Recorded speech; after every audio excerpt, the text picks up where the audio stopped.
Qui refuserait des frites fraîchement cuites? Mais pour les réussir, une bonne friteuse s'impose. Dans cette vidéo, nous vous montrons comment utiliser votre friteuse correctement et en toute sécurité. Vérifiez d'abord que le panneau de commande est correctement encliqueté.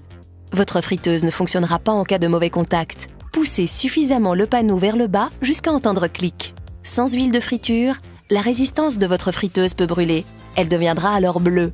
Dans ce cas, vous n'avez d'autre choix que de remplacer l'ensemble du panneau de commande. Versez donc toujours suffisamment d'huile dans votre appareil avant de l'allumer. Le niveau minimum est indiqué à l'intérieur.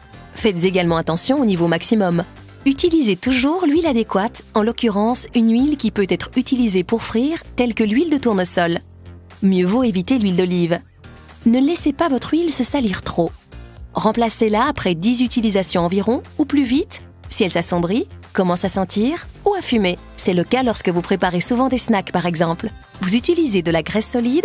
Vérifiez d'abord que l'appareil est adapté à cette utilisation. La première fois, il est préférable de faire fondre la graisse dans une casserole avant de la verser dans la friteuse. À partir de la deuxième utilisation, vous faites fondre la graisse en utilisant la position fonte de graisse. Ensuite, vous n'avez plus qu'à frire à la température désirée. Utilisez toujours votre friteuse à température ambiante. Si vous utilisez de l'huile de friture et que vous entreposez votre appareil dans un lieu froid, tel que votre garage, laissez toujours votre friteuse se réchauffer à température ambiante une demi-heure avant de l'utiliser. Vous êtes désormais prêt à faire frire vos aliments.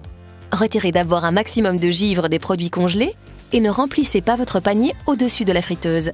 Vous éviterez ainsi des dépôts de glace dans l'huile et des éclaboussures dangereuses. Séchez au mieux les frites fraîches et ne les faites jamais cuire à plus de 180 degrés. Ne remplissez jamais votre panier à plus de 3/4. Une fois que votre friteuse est chaude, vous ne pouvez plus la déplacer.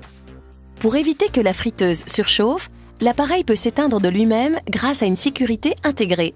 Débranchez dans ce cas le cordon d'alimentation et laissez refroidir l'appareil, puis rallumez-le. Votre friteuse ne fonctionne toujours pas?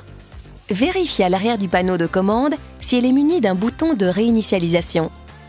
Certains appareils possèdent 2 boutons de réinitialisation.